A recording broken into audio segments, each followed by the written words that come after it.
Hello, and thank you for joining Door County Coastal Terrestrial Invasive Species Education Workshops. These workshops are made possible through funding from the Wisconsin Coastal Management Program and NOAA. In this video, we will be focusing on plant ID for non-native vines. Whether you've seen these creeping up fence lines, smothering trees at woodland edges, or covering walls on old buildings, knowing how to identify them is the first step to manage them. We will be talking about 7 different vines today, what makes them problematic, and how to tell them apart from native plants that look similar. Not all of these species have been documented in Door County. Bittersweet and black swallowwort are the 2 most prevalent on this list, but porcelainberry and 5-leaf akepa have also been documented in the county, but were successfully controlled before they could spread to our natural areas. Winter creeper is a common horticultural ground cover, so while there are no documented observations, I suspect that it is present in the county. And the last 2 are early detection species, meaning they have not been observed in Wisconsin, or they have very small populations. We'll start off with bittersweet. Some people may know this as oriental bittersweet, round leaf bittersweet, same name for the same plant. So this is native to Asia, Japan, China, Korea, and was introduced in the mid-1800s as an ornamental plant. Its cut stems are commonly used for decorations in wintertime for floral displays. The fruits, as you'll see in a few slides, are very bright orange and very attractive looking. So this does grow in a variety of habitats, but does grow best in full sun. And bittersweet twines around trees and other vegetation, climbing up the trees to reach that canopy and that sunlight, and in a matter of time can girdle a tree, cutting off the water and nutrient transportation that happens. So with bittersweet, the leaves are alternate along the stems, and they are distinctively round to oval, and the edges have very fine teeth, and they taper into that long tip, as you can see in that left-hand picture.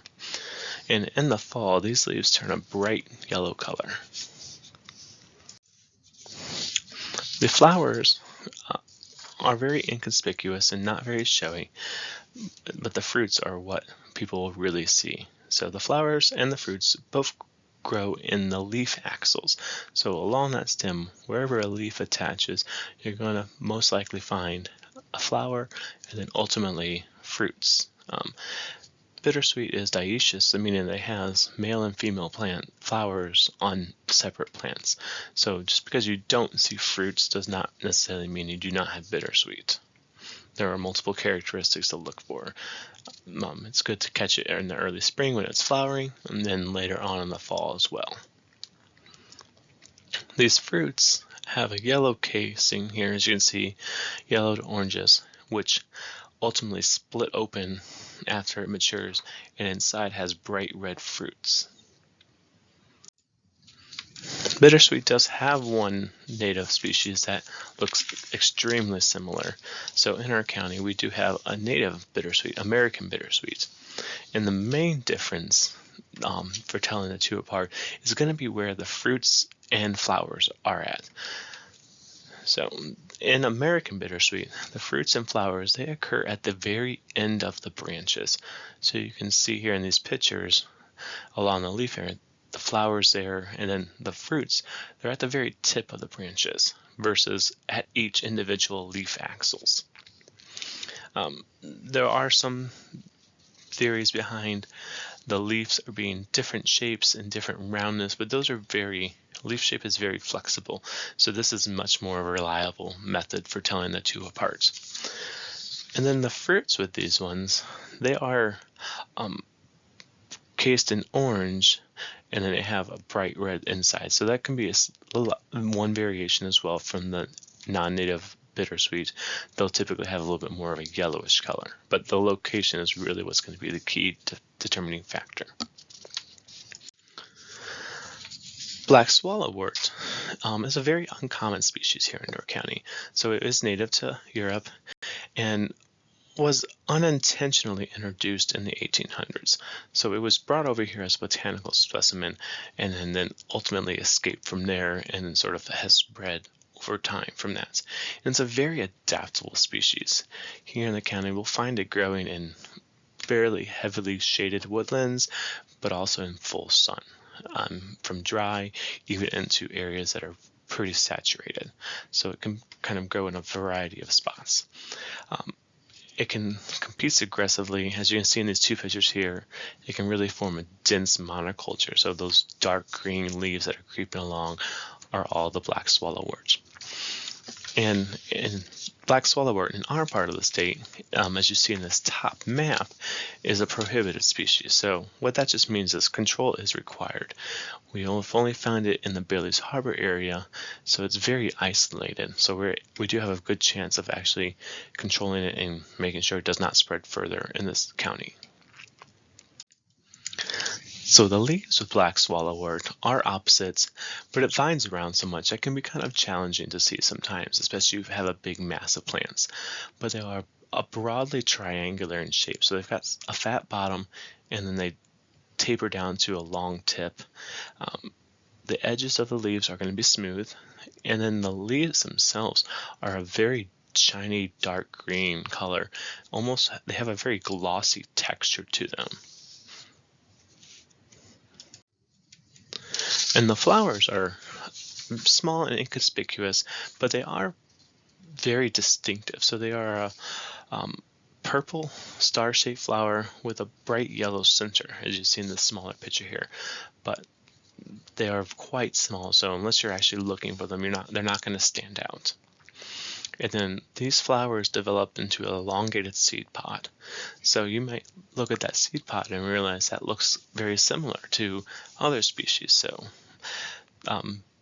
black swallowwort is related to milkweeds. So the seeds will have a very similar shape to like swamp milkweed, and they have the same dispersal mechanism. So if you were to pop open one of the seed pods, just like in a milkweed, it'll have those silky hair-like filaments that the seeds are attached to, which ultimately help it spread further. So the dark glossy green leaves of black swallowwort do really make it stand out compared to other things that we might have here. So there's not going to be a lot that you might confuse it with, but there are a few things that do kind of look very similar. So we have our bindweeds. There's a variety of species, but they do grow in a very similar habitat, and they do sort of amass themselves on vegetation. So they'll twine around and really cover areas there. And just seeing the leaves, you may question, is this black swallowwort or not? But the flowers, if you can see it in flowering, are going to be very, very different. So bindweed has large, showy funnel-shaped flowers, as you can see in this left picture there. So, whereas the black swallowwort had very small, star-shaped flowers. And then, like I mentioned last slide, the seed pods do look very similar to like swamp milkweed, but swamp milkweed will have a very different growth form. These pods will be erect above the stems and very tall, whereas the black swallowwort, those seed pods and flowers actually will hang below the stems, not above them. Porcelainberry is another prohibited species in the state of Wisconsin. As you can see, no matter where it is found, it is considered prohibited. So porcelainberry was native to Japan and northern China and was introduced sometime around 1870 as an ornamental. It has very showy fruits, which we'll see in a few slides, and does make a very good vine for various things, growing up walls, growing over the ground, growing over your mailbox, as you can see in this picture here. And this one it thrives in moist soils with full sun.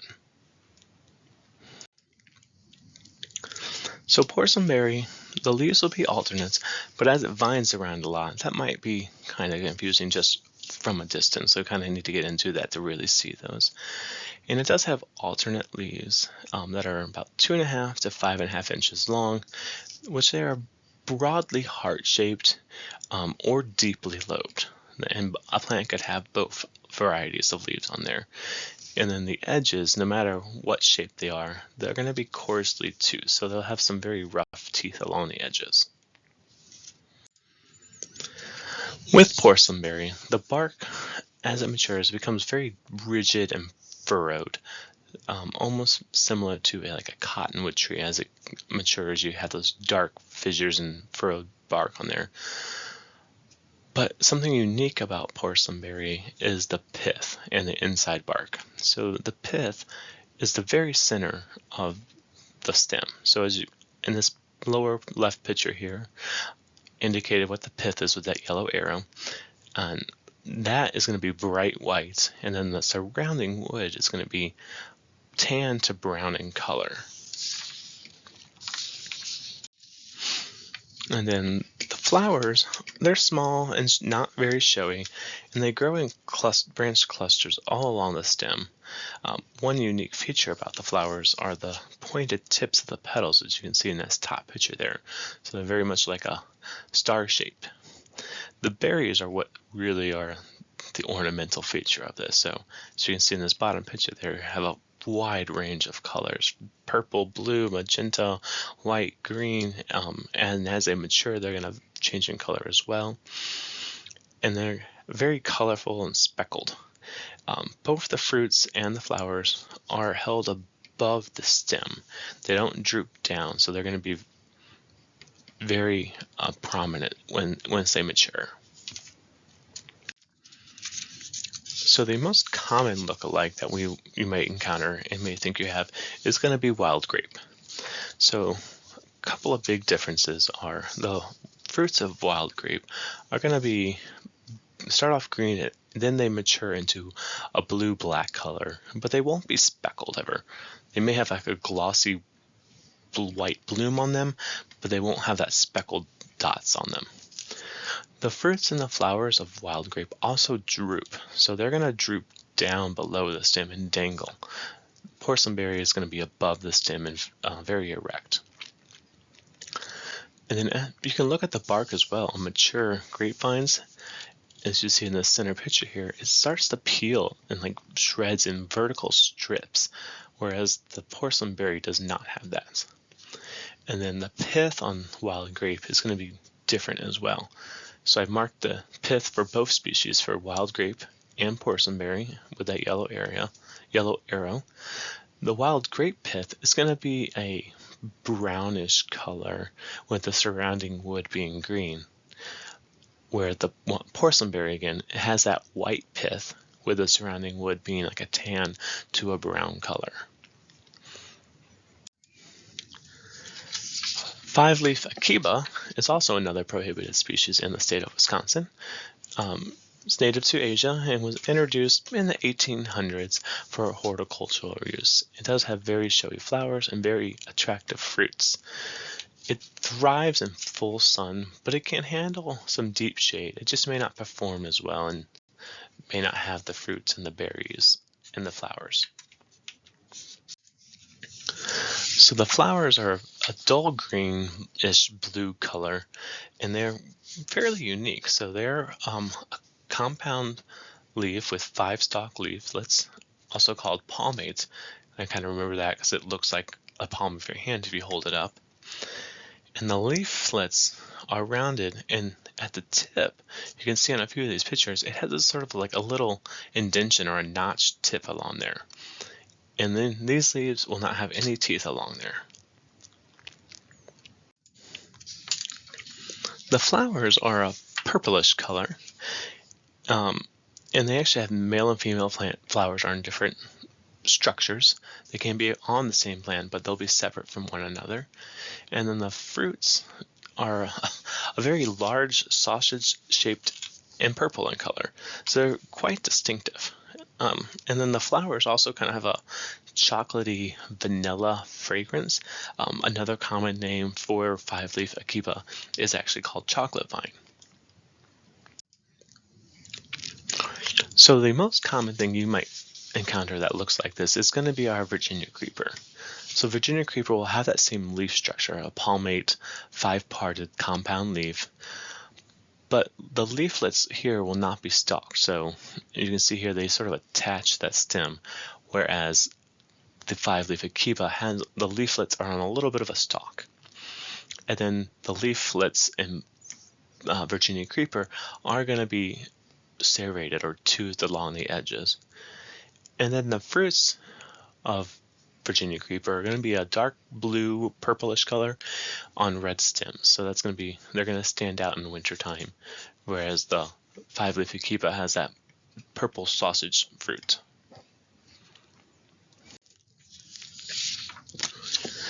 Winter Creeper is native to China, and it was introduced in the early 1900s as an ornamental ground cover.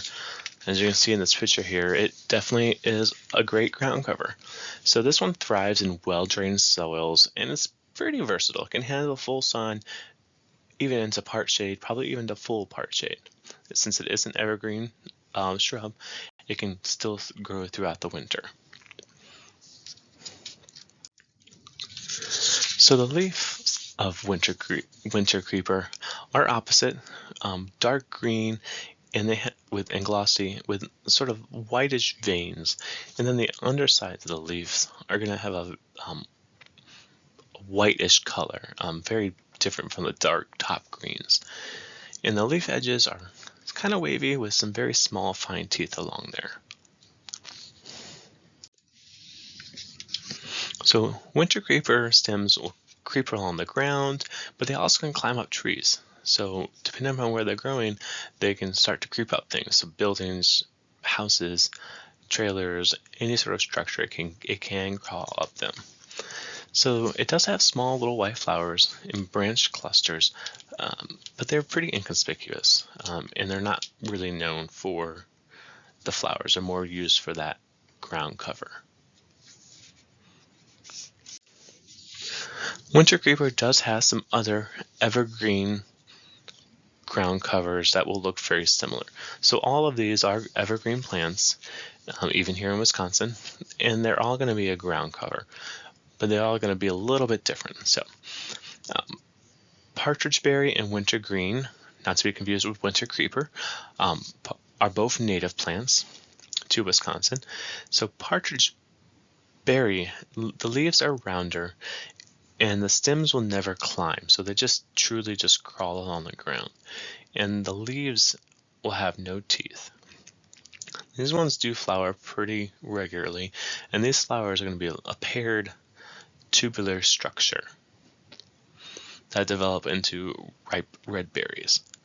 Wintergreen has alternate leaves, and this one can really be told differentiated by crushing up one of the leaves. So it has a very minty smell to it. It's actually how the wintergreen peppermint flavor sort of got its origins from this plant. So the leaves also have very fine teeth, and then this one has white bell-shaped flowers that develop into bright red berries as well. Finca is another non-native evergreen similar to winter creeper, often used in the landscaping trade. It has milky sap in the stems, and this one truly just does a ground cover. It won't climb up plants. It may smother things, but it's not going to climb up any of your trees, your shrubs, or anything, and just will crowd everything out. And then the flowers are going to be really different from your winter creeper. So these ones are going to have a bluish purplish color, and they are a more of a tubular shape, very similar to a phlox flower or a dame's rocket, that very tubular star-shaped flower. Golden creeper, we have a lot of creeper vines in this presentation, is also native to Asia, and it was introduced in the early 1900s. The real reason is kind of uncertain, possibly as an ornamental plant, but nothing was really concrete. And this one really does thrive in a variety of habitats as well. So golden creeper has large alternate heart-shaped leaves that can grow up to 6 inches long, and the leaves have small teeth along the edges. And another feature of this plant is the stem and tendrils, as you can see in this left-hand picture, are going to be quite hairy. So it's a pretty distinctive feature for some of these creeping plants. So the flowers of golden creeper are large, tubular, and yellow. Quite attractive flowers. And then the fruits resemble a hairy red cucumber, but this is only produced by female plants. So this is a dioecious plant, so males and female flower parts will be on separate plants. And it seems to be in North America, most of the populations of those plants are male, so we're not going to produce fruits. But while the plant may not make fruit, they do produce a potato-like tuber that easily spreads underground. And these tubers are also buoyant and could float to new locations if located near a water source, a stream, the lake, anything like that. There are two native plants that look quite similar to golden creeper, and they are our wild cucumbers. So we have two species that grow here, wild cucumber and burr cucumber. Sort of broadly, both of these plants have very small white flowers, which is very different from your golden creeper, which has bright yellow tubular flowers. And then the fruits are prickly. They'll look similar in structure, but they're going to be prickly and gray versus that bright red color. And then these leaves are going to be more star-shaped versus the heart shape that golden creeper has. And of course, we couldn't talk about non-native invasive vines and not talk about kudzu, also known as the plant that ate the South, is a significant problem in the southern regions of North America, the Great South, Alabama, areas like that. It is prohibited here in Wisconsin, and to my knowledge, it's never been identified. There have been some findings in northeast Wisconsin, but they have been taken care of. So this is native to Japan and China, and was introduced in 1876 as an ornamental plant. And this really truly grows in a variety of habitats, full sun, shade. It smothers everything, so it's going to grow to where the sunlight is at. And it was introduced actually at the Philadelphia Centennial Exposition, and then was promoted heavily for like erosion control. And what makes this plant such a challenge is a single plant can produce 30 plus vines, each reaching up to 100 feet long, and actually has the ability to grow a foot per day in summer in the right conditions. So kudzu has compound leaves as well, similar to poison ivy and other plants that we have talked about in these videos. So they are a very large leaf with 3 leaflets. The leaflets are often slightly lobed, but they do not have any teeth along the edges. And both the leaves and stems are covered with golden hairs. And the stems twine up vegetation and structures like we talked about, and the leaflets can be up to about 4 inches long, so the individual leaflets of that bigger leaf. So we can talk about an 8-inch wide leaf structure here, so very large leaves. And then the flowers of kudzu are a fragrant purple flower with a yellow middle, a center in that flower, and then they develop into hairy pods. So they're a legume, so they're going to have very soybean edamame style pods, and these fruits are hairy, and they're both held in upright clusters. So while kudzu has never been identified here in Wisconsin, especially never here in Door County, it's always good to know there are some things that look similar, and it's always good to keep an eye out for it. So our 3 things that we have are hog peanuts, groundnut, and poison ivy that look superficially similar. So hog peanut will also have 3 leaflets like kudzu, but its leaflets are never lobed. And then the flowers are very small and diminutive and are a bluish color and develop into a smooth pod.